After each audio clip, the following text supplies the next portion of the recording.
Prions ensemble. Éternel, notre Dieu, nous te remercions infiniment. Te rendons l'honneur et la gloire pour tout ce que tu essaies de faire en nous.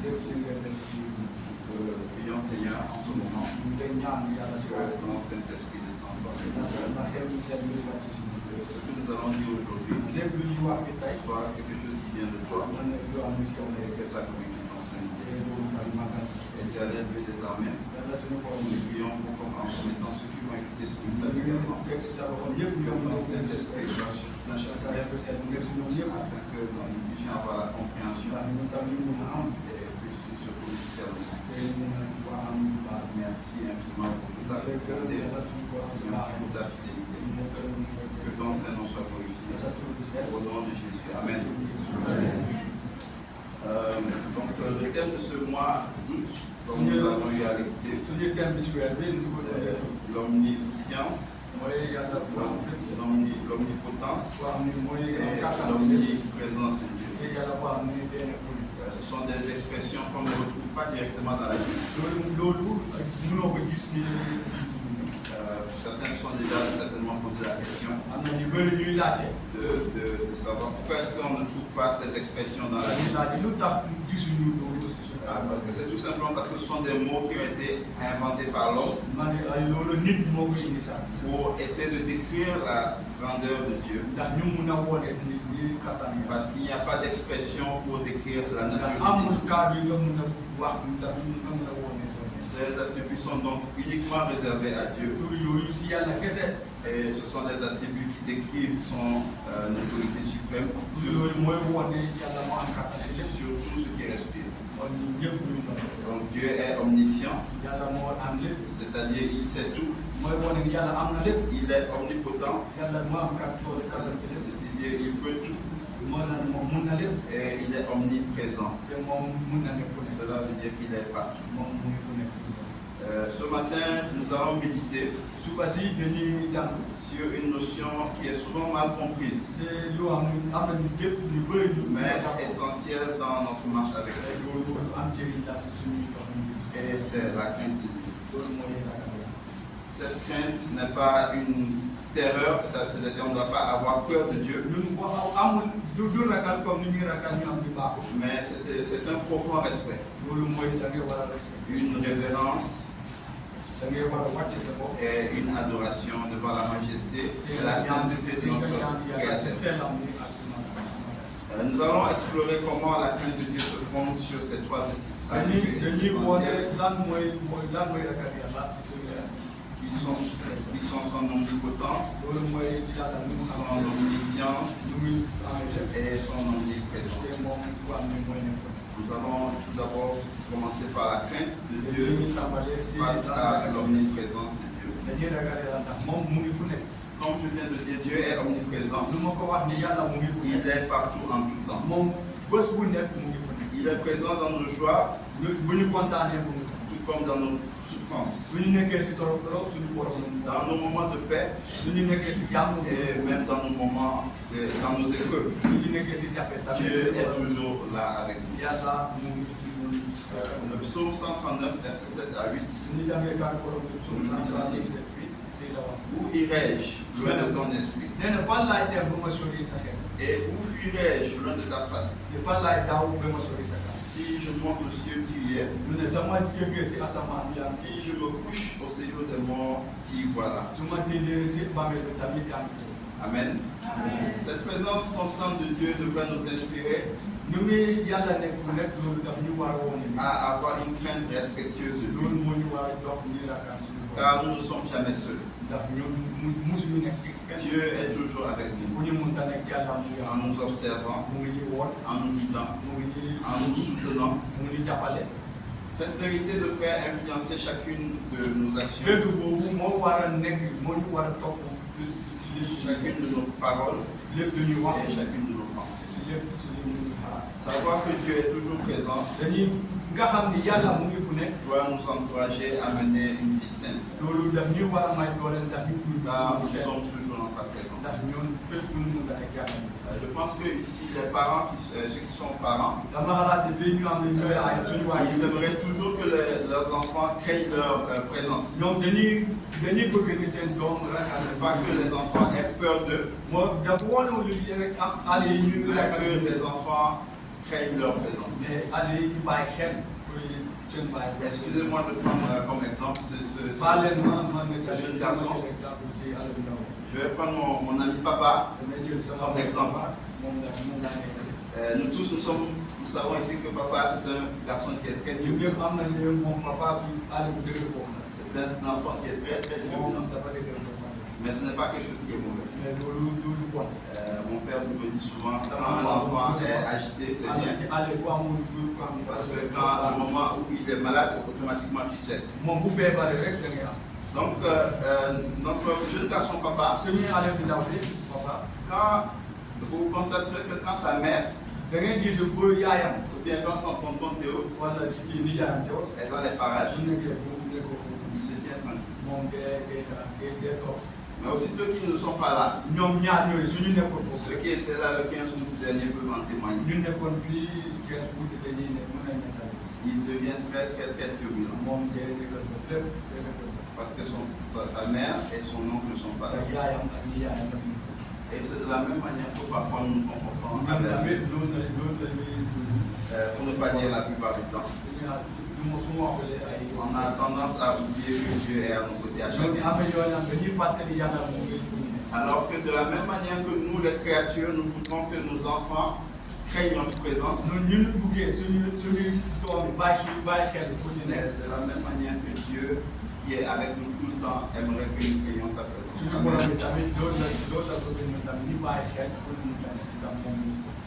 Et lui, sa présence est perpétuelle. Parfois, le petit, peut-être sa mère ne sera pas là. Son oncle ne sera pas là. Il pourrait faire ce qu'il veut.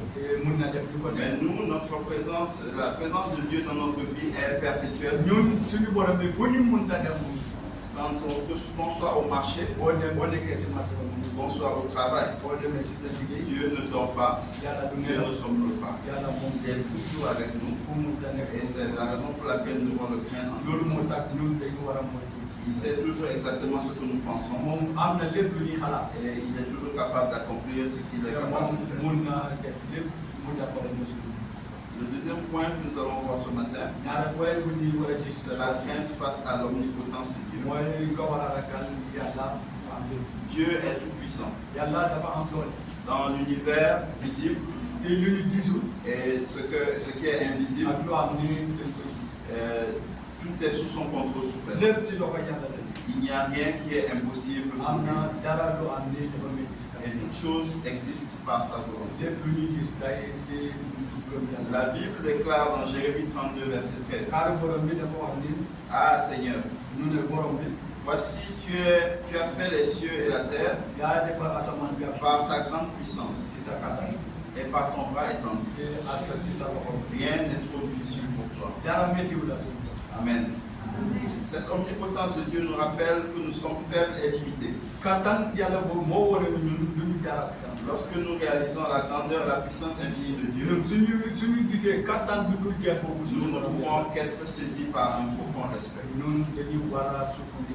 Cette crainte nous pousse à reconnaître notre dépendance totale envers lui. C'est la raison pour laquelle Proverbe 9:10 nous dit ceci. La crainte de l'Éternel est le commencement de la sagesse. Crainte de Dieu, c'est comprendre que toute autorité et tout pouvoir lui appartiennent. Et qu'il a le dernier mot dans toute situation. Nous devons craindre Dieu, chers frères et sœurs.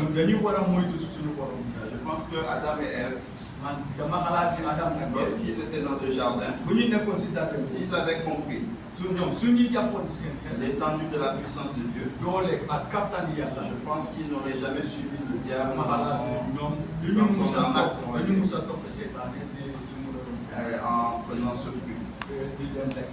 Et pourtant, je suis sûr, chers frères et sœurs, que malgré tout ce que nous savons de Dieu, et tout ce que nous avons entendu de la Bible, si quelqu'un venait ici tout de suite, il me dit que j'ai un produit qui, si je vous donne ça, vous pourrez être comme Dieu. Je sais que certains vont céder à la tentation. Car la soif de pouvoir est partout. Dans ces derniers jours. Que le Seigneur nous aide à le craindre. Le troisième point que nous allons voir, c'est la crainte de Dieu face à l'omniscience de Dieu. Dieu est omniscient. Il connaît absolument tout. Il voit dans nos pensées les plus profondes, nos intentions cachées et nos actions secrètes. Rien n'échappe à son regard. Dans le psaume, toujours le verset 139, le chapitre 139, verset 2 à 4, il dit ici: tu sais quand je m'assieds, tu pénètres de loin ma pensée. Tu sais quand je marche et quand je me couche. Et tu pénètres toutes mes voies. Car la parole n'est pas sur ma langue, que déjà, ô Éternel, tu la connais entièrement. Cette connaissance parfaite de Dieu devrait nous amener à une crainte sainte. Non pas parce que Dieu est un juge impitoyable, mais parce que Dieu est saint et juste. Rien n'est caché devant lui. Et cette réalité doit nous pousser à vivre une vie de transparence, d'intégrité et de repentance. La crainte de Dieu dans ce contexte nous rappelle que nous devons rechercher la pureté, car tout ce que nous faisons est exposé devant lui. Notre Dieu, il sait déjà ce que nous allons dire, même avant que ça ne sorte de nous. Il y a une histoire qui m'est revenue concernant l'omniscience de Dieu. En Genèse chapitre 18, lorsque Abraham discutait avec Dieu concernant la destruction de Sodome et Gomorrhe, qu'est-ce qu'Abraham a fait? Il a commencé à négocier avec Dieu à partir de 50 puis il est descendu. Jusqu'à 10 personnes. Mais malgré cela, Dieu a détruit les villes. Qu'est-ce que cela nous enchaîne ici? Cela veut nous dire que Dieu, avant même que Abraham vienne le voir pour négocier avec lui, il savait déjà qu'il n'avait même pas 10 personnes dans la ville de Sodome qui était sainte. Et cela veut dire que l'accomplissement de la parole de Dieu, c'est-à-dire la parole de Dieu doit toujours s'accomplir.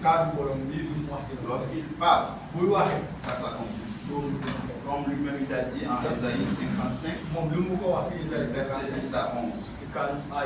Ainsi en est-il de ma parole qui sort de ma bouche. Elle ne retourne point à moi sans effet, sans avoir exécuté ma volonté et la volonté des saints. Quand Dieu a prononcé la destruction de Sodome, il n'y avait absolument rien qui pouvait le faire changer d'avis. Dieu ne change pas d'avis. Dès que Dieu prononce quelque chose, ça doit s'accomplir obligatoirement. Peut-être que tu traverses dans ta vie actuellement des épreuves difficiles. Tu es toujours fidèle à Dieu. Et tu ne comprends pas pourquoi ces choses t'arrivent. Sache que c'est la parole de Dieu qui est déjà sortie. Et qu'elle doit s'accomplir obligatoirement. Donc rends grâce à Dieu dans ta souffrance. yow da nga war a magal yàlla si sa Car tool il a un meilleur plan pour toi. ndax yàlla moom lu mu la tegal si kanam moo gën a baax. Amen. Peut-être aussi que tu vis ta vie comme bon te semble. mun na ne yaa ngi dund si lu la ne. Tu fais tout ce que tu veux. da nga def yaa ngi def lu la ne. N'oublie pas la parole de Dieu. yow topp ko yoon yàlla sax. Mais les choses se passent très bien pour toi. lépp yaa ngi dund lu baax. Peut-être que également c'est une parole que Dieu a prononcée sur mun ta na vie. ne cadre la pour am yàlla wax la ko Les si choses doivent bien se passer pour toi. lépp dina baax si sa vie. Ça ne veut pas dire que ça va durer éternellement. loolu mun nga loolu musul tamit loolu day Reviens à ton Seigneur avant qu'il ne prononce une mauvaise parole sur ta yow vie. ñëwaatal si sa borom wala muy génn cadre bu bon si sa vie. Car comme je viens de le dire, lu ma ko doon wax. Dieu, la parole de Dieu s'accomplit toujours. cadre boobu lépp lu wax. Elle ne sort pas sans avoir, elle ne retourne pas à lui sans avoir accompli. lu génne te ñëwaat sa def lu mu war a def. Craignez Dieu, chers frères et sœurs, dañu war a moytu yàlla. et redoutez son châtiment. te dañu war a ragal ak La liberté que nous avons en Dieu à travers son Fils Jésus est tout simplement magnifique. ñu liberté bu ñu am si suñu borom bi suñuy borom yàlla si doomam Yesu Christ. Mais nous ne devons pas en abuser. loolu waruñu fooyee. Dieu, en créant le jardin d'Éden, yàlla bu mu doon tabax jàngale. est-ce que c'est quelqu'un qui l'a obligé à mettre un arbre là-bas waaw am na nit ku ko doon forcé ndax mu pour teg garab tenter Adam et Ève? ndax ñu mun a tenter suñu Sûrement pas. kenn Il est celui qui est. moom moo nekk ku am ne moom. Personne ne questionne sa volonté, kenn du laajte bëgg-bëgg yàlla. ni ne juge ses actes. kenn du laajte lu yàlla def. Il fait comme bon lui semble. moom day def lu ko neex. Il a pris la décision moom moo jël. dès la création du monde bu muy adduna bi commencé sax. de nous donner le choix ndax mu teg ñaari yoon. entre le bien, lu baax entre le mal. ak lu bon. Toujours les gens ont choisi le mal. ñu bëri. À chaque fois que Dieu les a donné le choix, ils ont choisi le mal. yàlla bu tegee ñaari kii ci kanam moom lu bon lay Il a détruit le monde, yàlla dafa yàq. il a effacé toutes ses races, lépp et il a recommencé à zéro. mu defar mu tàmbali. Et toujours les gens continuent à le désobéir. si loolu lépp nit ñi nangu ñu topp yoon Par yàlla. la suite, qu'est-ce qu'il a fait? ci kanam yàlla daal la def. Il s'est fait chair lui-même moom dafay wàcc boppam mu leen di gis. et il est descendu parmi nous day wàccee suñu afin de mourir ndax mu dee. et de clouer une fois pour toutes ndax mu yóbbu si le péché sur la croix du mu calvaire. yóbbu baakaar yëpp si suuf. Mais toujours les gens continuent à choisir le si péché. loolu lépp ñu ngi topp baakaar. Qu'est-ce qu'on se dit? lan la ñuy wax. Depuis donc que nous sommes sous la grâce, dañuy wax ne ñun si yiw la ñu nekk. je suis baptisé donc ça va. man dama bëgg baptisé Je bu baax. peux faire ce que je veux. mun naa def lépp mun naa def lépp. L'apôtre Paul, Paul apôtre Paul. que disait-il en 1 Corinthiens lan la 9, doon 27? wax si Premier Corinthien. Je traite durement mon corps, nee na damay dund dund métti. je le maîtrise sévèrement, dama koy toroxal. de peur qu'après avoir proclamé l'évangile, te ragal naa ci bu ma liggéey bu ma liggéey lépp ci kàddu gi. après avoir proclamé l'évangile aux autres, bu ma yóbbu kàddu gi. je ne me trouve moi-même disqualifié. te moi-même man mii sax ñu génne. Lui-même, Paul, l'apôtre Paul, moom sax apôtre qui Paul. œuvrait sans relâche ku doon liggéey bu am pour Christ, ndax liggéey Christ. il craignait de ne pas être qualifié. moom day muytu dafa muytu Il loolu. se traitait donc durement pour ne pas céder à la donc tentation. day doon toroxal yaramam ndax ñu mën a des. Chers frères et sœurs, sama mbokk yi si le monde dans lequel nous vivons, si adduna bu ñu nekk tey c'est un monde qui est très doux. si adduna bu neex la. Et moi-même, je vous le confie, c'est un monde qui est très doux. Et ça continuera à être encore plus doux. te day gën a neex. Mais il a une fin. te adduna boobu day jeex. Il passera un jour. day jeex xam nga bés bu ñëw est Et ce jour est même très proche. te bés boobu soriwul. Que nous dit Matthieu 24, 35. lan la ñuy wax ci Matthieu 24. Quelle est la chose qui ne passera jamais? lan moo dul jeex. Les paroles de Dieu. kàddu borom. Amen. Amen. Jésus nous dit ceci en Jean 10, 14. Jésus li la wax ci Jean 10, Je 14. suis le bon berger. nee na man maay sàmmkat bu Je baax. connais mes brebis et elles me connaissent. am naa sama xarit yëpp te yëpp am na. Est-ce que Jésus te connaît, mon mbaa frère? Yeesu am na la sama mbokk. Au dernier jour, ci bés bu mujjee ba. lorsqu'on se présentera devant le Père, bu ñuy taxaw si suñu jiit. est-ce que Dieu va te dire, mbaa yàlla dina la wax. bon et fidèle serviteur, yow yaay entre dans la joie de ton maître? dugal si mbégteel sa. Ou bien il te dira, mbaa yàlla dina wax. je ne t'ai jamais connu, musuma la wax. retire-toi de moi, toi qui commets l'iniquité. génn sama kanam yow yàlla di daal. Et c'est à ce moment qu'on va commencer à se justifier. loolu ci boobu nga koy Oh Dieu, c'est moi. C'est moi Douglas. Je prêchais souvent ici. Et les gens étaient touchés, ils se baptisaient. Ou bien on va commencer à chercher des excuses comme Adam. Après avoir péché, il dit à Dieu, c'est la femme que tu as mis à côté de moi. On va venir ici à l'église, le jour du jugement, on dira à Dieu, c'est ta parole a dit de ne pas rester à la maison. Donc c'est pour cela que je suis venu à l'église. Et puis j'ai rencontré ce jeune homme-là. Et il m'a séduit et puis j'ai couché avec lui. Donc c'est pas de ma faute. C'est ta parole qui a dit que je dois venir. Qui était resté chez moi, je n'avais pas commis le péché. Et c'est comme ça qu'on cherche de chercher des excuses. Arrêtons de chercher des excuses lorsque nous tombons dans le péché. Je pense que si Adam avait eu l'humilité de se excuser, de demander pardon à Dieu, certainement que nous ne serions pas dans cette situation. Mais comme je le disais au début, nul ne peut questionner Dieu pour remettre en cause ses actes. Il savait ce qui allait se passer derrière. Chers frères et sœurs, il est important de noter également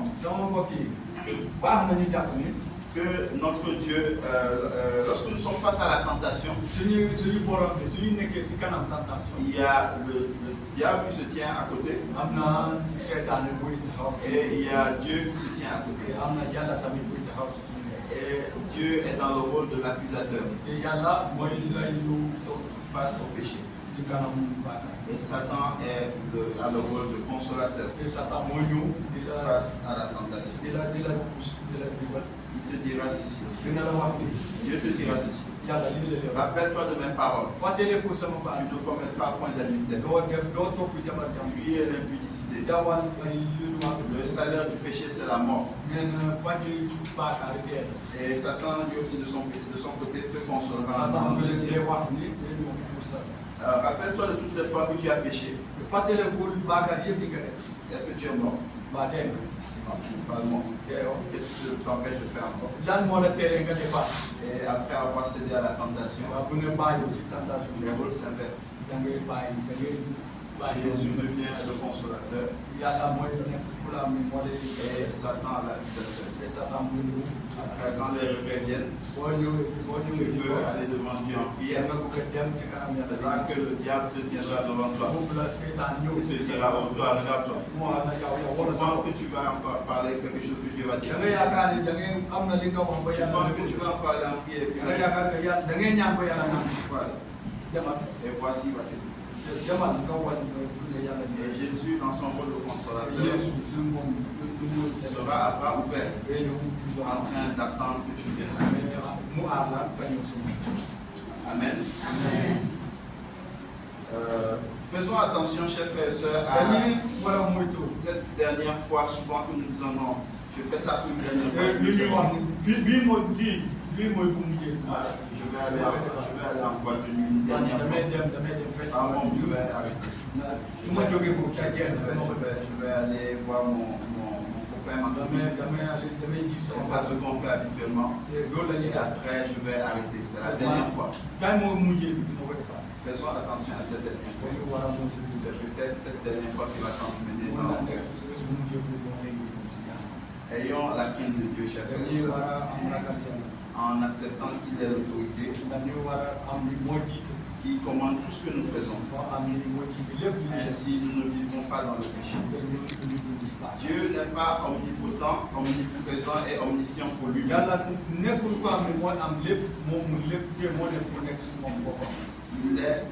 a ces trois attributs pour nous.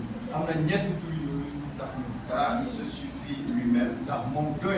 Il ne doit rien à personne et n'a besoin de rien venant de qui que ce soit.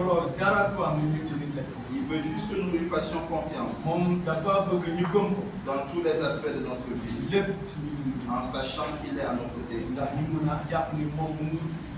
à tout moment. Il sait exactement ce que nous pensons dans nos cœurs. Et surtout, il a le pouvoir de changer le cours de notre cœur. À partir de ce moment, nous nous reconnaissons et acceptons cette puissance de Dieu dans notre vie. On commence par craindre Dieu et avoir l'intelligence de vivre selon sa volonté. Sachez le, chers frères et sœurs, il n'y a absolument rien.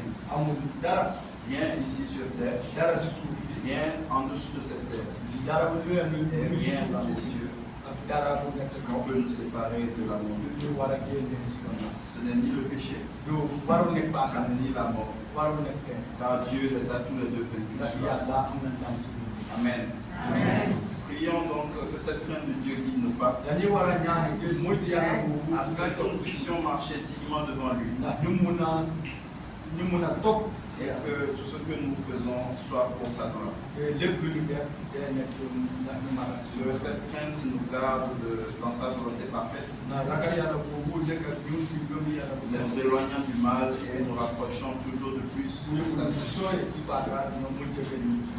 Je lance encore un appel à ceux qui ne sont pas baptisés. N'ayez aucune crainte.